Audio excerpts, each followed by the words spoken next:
Sir सुरू. ज्ञान नाही विद्या नाही अहो ती घेण्याची गोडी नाही. ज्ञान नाही विद्या नाही अहो ती घेण्याची गोडी नाही. बुद्धी असून चालत नाही तस मानव म्हणावेत का.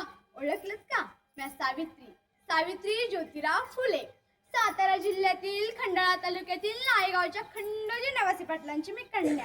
वयाच्या अवघ्या 9व्या वर्षी माझा विवाह ज्योतिराव फुले नावाच्या माणसाशी झाला. आणि हळूहळू मला कळायला लागलं की ज्या माणसाशी माझा विवाह झालाय तो माणूस काही साधा सुद्धा नव्हे तर या जगाला ऊर्जादायक क्रांती सूर्यच होय.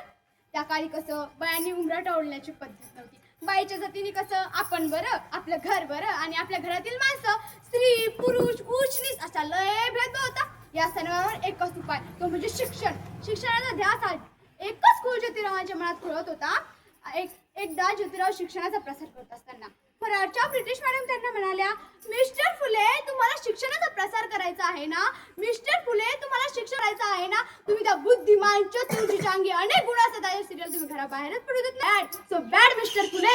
झालं तर ते आले माझ्याकडे पाटी आणि लेखणी घेऊन आणि मला म्हणाले, सावित्री आजपासून मी तुला शिकवणार. झाला माझा अभ्यास सुरू. मात्रा विलांटी आकार उकार बेकबे बेदून चार बेत्रिक सहा हा ध्यास. मी लिहायला शिकले मी वाचायला शिकले आणि मी काव्य सुद्धा रचू लागले बरं का. अशातच 1 जानेवारी शनिवारी 1 जानेवारी 1848 ला पुण्यातील भिडेवात आम्ही पहिली शाळा उघडली. आम्ही पहिल्या शिक्षिका आणि मुख्याध्यापिका सुद्धा झालो. अरे शेरपटासारखे जगला तर काम तमाम होईल. जर वाघिणीसारखे जगला तर नाम होईल. जर वाघिणीसारखे जगला तर नाम होईल. पण मात्र धर्माचं कसं. धर्म बुडाला म्हणून कुल्ले काही सुरू होते. अरे एखाद्या सर्वसामान्य माणसाने शिक्षण घेतलं स्वतःच्या पायावर उभा राहिला तो कोणता धर्म बुडतो. इतका किरकोळ आणि इतका ठिसूर असू शकतो का हा धर्म. धर्मासाठी माणूस असतो की माणसासाठी धर्म. शाळेत जाताना आमच्या अंगावर चिखल फेकला आम्ही सहन केलं. शेण मातलं तरीही आम्ही सहन केलं. अरे थुंकलं सुद्धा तरीही आम्ही सहन केलं. फक्त मुलींना तुमच्यासाठीच ना. आता आमच्या सहनशीलतेचा अंत झाला होता. अशाच आमच्या समोर एक झटिकन येतो आणि म्हणतो कसा, अगं टवळे आमच्या पोरीबाईंना शिकवणं बंद कर. अगं टवळे आमच्या पोरीबाईंना शिकवणं बंद कर. तुला तुझी अब्रू प्यारी आहे काही शिक्षण. तुला तुझी अब्रू प्यारी आहे की हे शिक्षण. त्याला माहित नसावं आम्ही सुद्धा ज्योतिराव पैलवानांच्या पत्नी आहोत. आशी घेतली आणि सणकण वाजवून त्याला बजावला. आता आलास फक्त होपार फुटला. पुण्यांदा येशील तू तुझ्या रक्ताने धरती रंगवणार अहो. स्त्री कोणत्याही जातीची असू द्या किंवा धर्माची असू द्या ती नेहमीच त्याला बळी पडलेली आहे. अहो तिचा नवरा दारू पितो जुगार खेळतो अशा तिला क्रूर सती जायचं तू मेल्यावर. अहो त्याला कधी ना कधी मरायचंच आहे. हो त्याला कधी ना कधी मरायचंच आहे. या सर्वांवर विचार करून ती इंग्रजांनी जी सती प्रथा आणली होती ना ती आम्ही बंद केली आणि विधवा काशीबाईंच्या मुलाला दत्तक घेतले म्हणजे यशवंताला. त्याच्या तुरुतुरु धावण्यानं आमचं अंगण कसं फुलून गेलं होतं.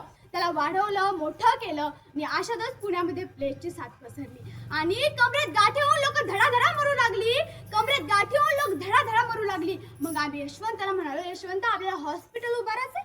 तर यशवंतानं हॉस्पिटलही उभारलं. आम्ही सर्व रुग्णांचा उपचार करत होतो.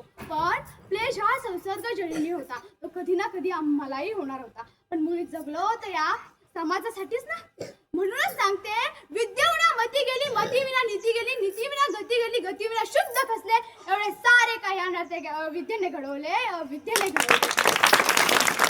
म्हणूनच सांगते, मुलीला शिकवा तिला जपा या देशाची साक्षरता वाढवा.